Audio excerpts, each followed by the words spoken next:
آپ کو بتائیں کہ ایران نے تہران میں جامعات اور دانشگاہوں پر حملے کے بعد امریکہ اور اسرائیل کو خبردار کر دیا۔ پاسداران انقلاب نے خطے میں موجود تمام امریکی اور اسرائیلی یونیورسٹیز کو نشانہ بنانے کا اعلان کر دیا۔ ایرانی انقلابی گارڈز کی جانب سے طلباء اور اساتذہ اور قریبی رہائشیوں کو امریکہ اور اسرائیلی جامعات سے 1 کلومیٹر دور رہنے کا پیغام دے دیا گیا۔ آپ کو بتائیں کہ ایران نے تہران میں جامعات اور دانشگاہوں پر حملے کے بعد امریکہ اور اسرائیل کو خبردار کر دیا۔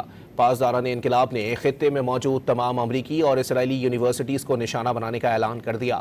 ایرانی انقلابی گارڈز کی جانب سے طلباء اور اساتذہ اور قریبی رہائشیوں کو امریکہ اور اسرائیلی جامعات سے 1 کلومیٹر دور رہنے کا پیغام دے دیا گیا۔ آپ کو بتائیں کہ ایران نے تہران میں جامعات اور دانشگاہوں پر حملے کے بعد امریکہ اور اسرائیل کو خبردار کر دیا۔ پاسداران انقلاب نے خطے میں موجود تمام امریکی اور اسرائیلی یونیورسٹیز کو نشانہ بنانے کا اعلان کر دیا۔ ایرانی انقلابی گارڈز کی جانب سے طلباء اور اساتذہ اور قریبی رہائشیوں کو امریکہ اور اسرائیلی جامعات سے 1 کلومیٹر دور رہنے کا پیغام دے دیا گیا۔